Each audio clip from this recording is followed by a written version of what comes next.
সারা বছর কাঁচা আমের স্বাদ পেতে হলে এভাবে আম সংরক্ষণ করে রাখুন। দেখবেন সারা বছরই কাঁচা আমের টেস্ট পাবেন। হ্যালো এভরিওয়ান, আসসালামু আলাইকুম। আবারও চলে এলাম আপনাদের জন্য অ্যানাদার একটা ভিডিও নিয়ে। অনেকেই তো অনেকভাবে আমসত্ত্ব বানায়। এভাবে একবার আমসত্ত্ব বানিয়ে দেখুন, সত্যি মুখে লেগে থাকার মতো টেস্ট হবে। ভিডিওটা শুরু করা যাক। প্রথমে আমি এখানে একটা থালিতে দেখা গেছে যে আমি এখানে তেল দিয়ে থালিটা আগে থেকে রেখে দিছি। তারপর আমি এখানে আম সিদ্ধ করছিলাম।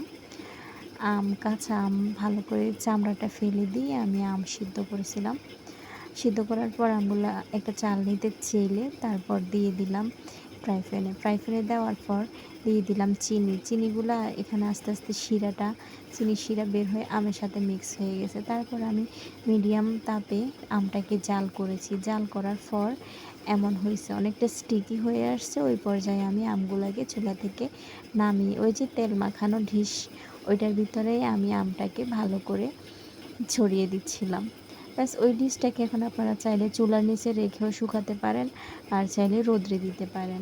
বিশেষ করে রোদ্রে দিলে কালারটা অনেক সুন্দর আসবে। এরপর দেখা যাবে আপনারা এই আমসত্ত্বটা যখন শুকিয়ে যাবে তখন আপনারা আপনাদের ইচ্ছে মতো সাইজ করে কেটে নেবেন।